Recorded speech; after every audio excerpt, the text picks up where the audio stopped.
कल ED PMLA court में पेश करेगी और ईडी के मुताबिक पूछताछ में मंत्री का सहयोग नहीं मिल रहा है। 15 मई को ईडी ने आलमगीर आलम को गिरफ्तार किया था।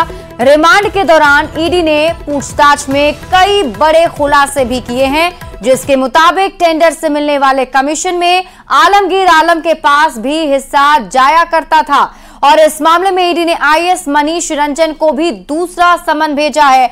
पूछताछ के लिए 28 मई को ईडी दफ्तर आईएएस मनीष रंजन को भी बुलाया गया है।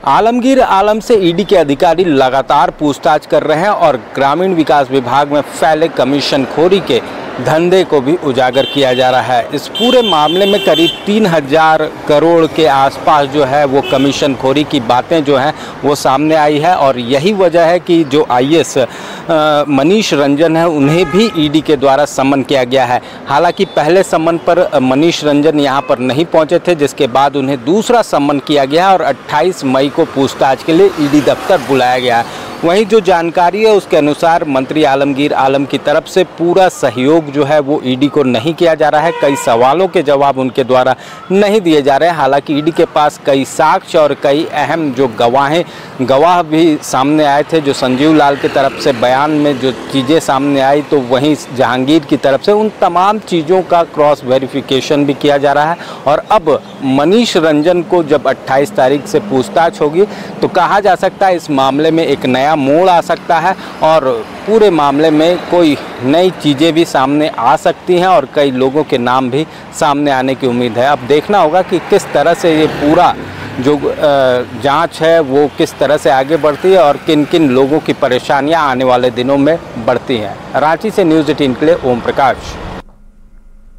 और अब बात करेंगे लोकसभा चुनाव से जुड़ी खबरों की। झारखंड में 3 चरणों की वोटिंग हो चुकी है। 4 जून को नतीजे आएंगे, लेकिन उससे पहले जीत की अटकलें तेज हो गई हैं। बीजेपी और कांग्रेस दोनों ही अपनी अपनी जीत का दावा कर रही है। 2014 में भी कांग्रेस सरकार बनाने का दावा कर रही थी, 2019 में भी सरकार बनाने का दावा कर रही थी, पर इनको पता है कि जब तक चुनाव का परिणाम नहीं आता है तो इसी तरीके से वो छाती पीटकर अपनी जय जयकारा कर सकते हैं, लेकिन जिस दिन रिजल्ट आएगा ये कहीं मुंह दिखाने लायक नहीं होंगे। पिछले 2 चुनावों में तो ये प्रतिपक्ष के नेता के लायक भी लोकसभा में सीटें नहीं जीत पाए हैं। इस बार तो शायद 2024 में 24 सीटें भी इनको आ जाए तो बहुत ज्यादा होगा। देखिए, कल राज्य में 11 सीटों पर कल चुनाव संपन्न हो गया और जिस प्रकार जनता ने स्वयं लोकतंत्र बचाने को लेकर के, संविधान की रक्षा को लेकर के उत्सुकता दिखाई, तो स्वाभाविक तौर पे हमें यह लगता है कि झारखंड के 11 सीटों पर चुनाव संपन्न होने का परिणाम यह है कि भारतीय जनता पार्टी का इस 11 सीटों पर खाता नहीं खुलने जा रहा है और 4 तारीख को जो रिजल्ट आएगा वो अविश्वसनीय होगा बीजेपी के लिए और हम अच्छे मार्जिन से जीतेंगे। 28 मई को राजमहल आने वाले हैं राहुल गांधी। गुमानी में चुनावी जनसभा को संबोधित करेंगे। आपको बता दें कि चुनाव प्रचार के लिए राहुल गांधी झारखंड दौरे पर रहने वाले हैं और बताया जा रहा है कि राजमहल में गुमानी पहुंचेंगे, जहां वो जनसभा को संबोधित करेंगे। जेएमएम उम्मीदवार विजय हांसदा के पक्ष में वोट की अपील की जाएगी। राहुल गांधी के आगमन को लेकर तैयारी में कांग्रेस और जेएमएम के कार्यकर्ता जुट गए हैं।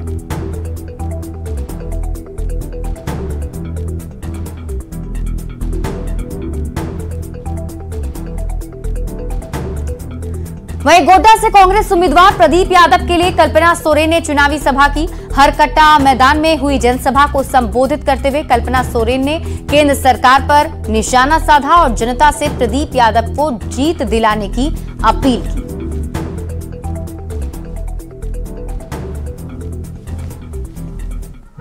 आपकी जरूरतमंद लोगों के लिए अपनी बातों को, आपकी समस्याओं को ये हमारे संसद में पहुंचाएंगे। अभी इनकी आवाज गूंजती है विधानसभा में, अब इनकी आवाज को गुंजाना है हम लोगों को संसद में।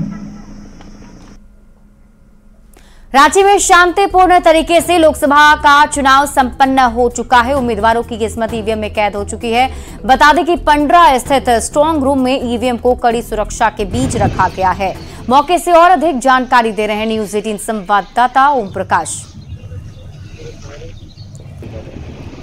रांची लोकसभा सीट का चुनाव संपन्न हो चुका है और उसके बाद तमाम जो ईवीएम्स हैं वो स्ट्रांग रूम में रखे गए हैं। इसे लेकर सुरक्षा के कड़े इंतजाम किए गए हैं। ये बता दें कि पंडरा बाजार समिति स्थित जो स्ट्रांग रूम है वो हर साल जो तैयार होता है, इस बार भी पूरी तरह से सुरक्षा के यहाँ पर पुख्ता इंतजाम किए गए हैं। पहला जो 3 लेयर है, अगर बात करें तो 3 लेयर की इसकी सुरक्षा व्यवस्था है।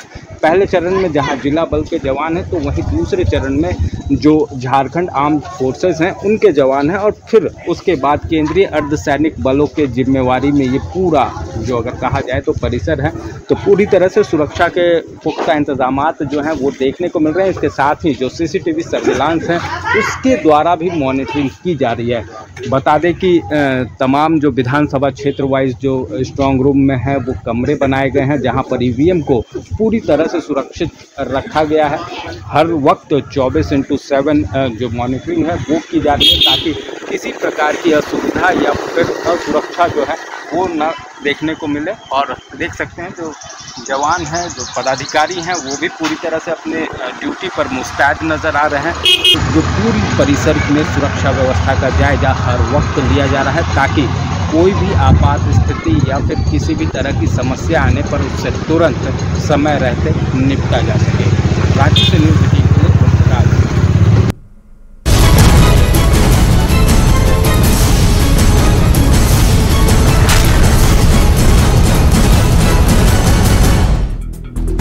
गिरिडीह में 2 युवकों की उसरी वाटरफॉल में डूबने से मौत हो गई है। दोनों युवक अपने दूसरे दोस्तों के साथ घूमने आए थे और नहाने के दौरान वो डूब गए। मृतकों की पहचान देवघर के रहने वाले पवन गुप्ता और जून पोखर के रहने वाले दीपक कुमार वर्मा के तौर पर हुई है।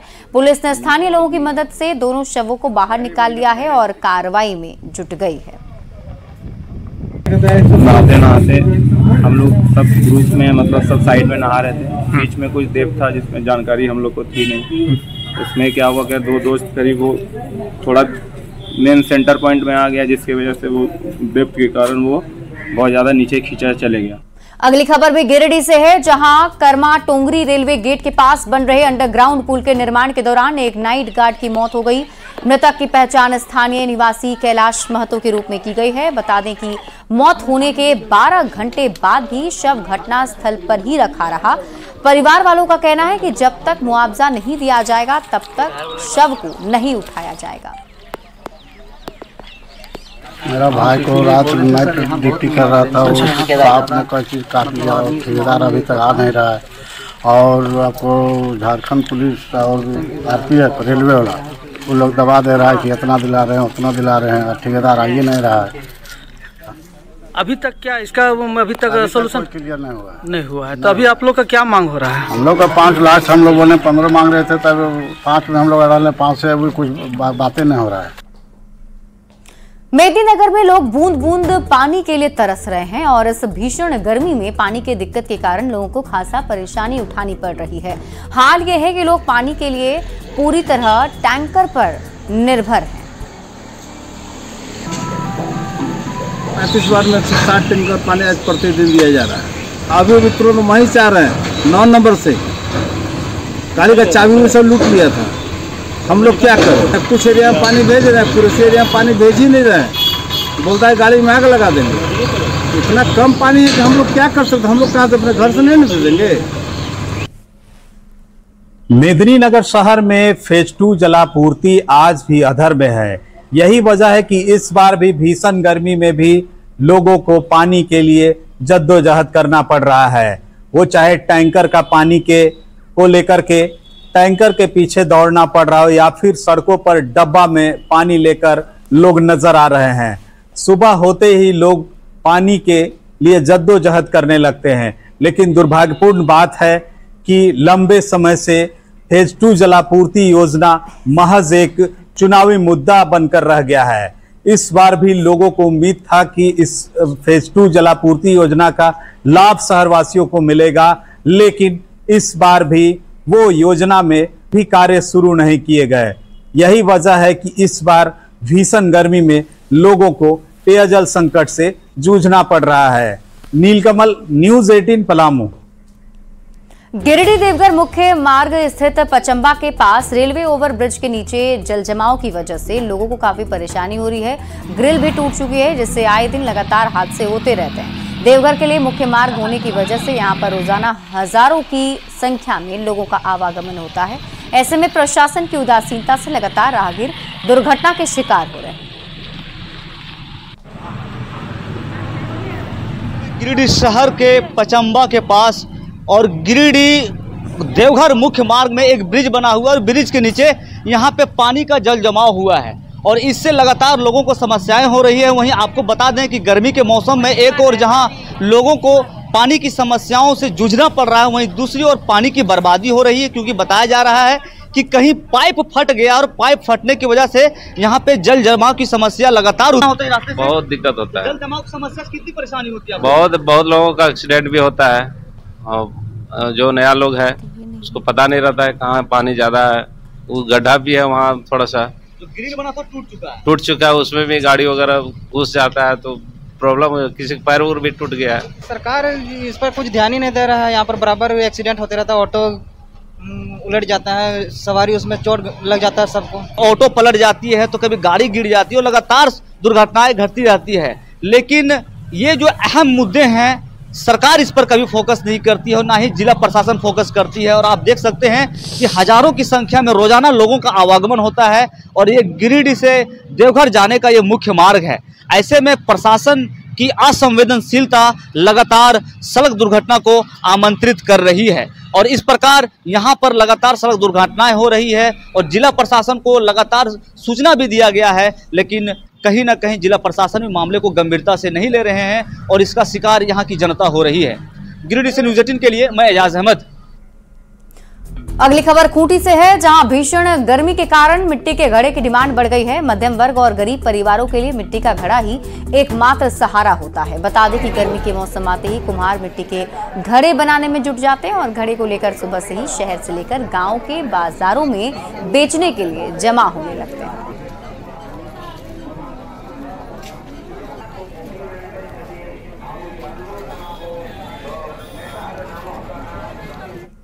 और यहाँ रुक रहे एक छोटे से ब्रेक के लिए, जल्द लौटते हैं वापस।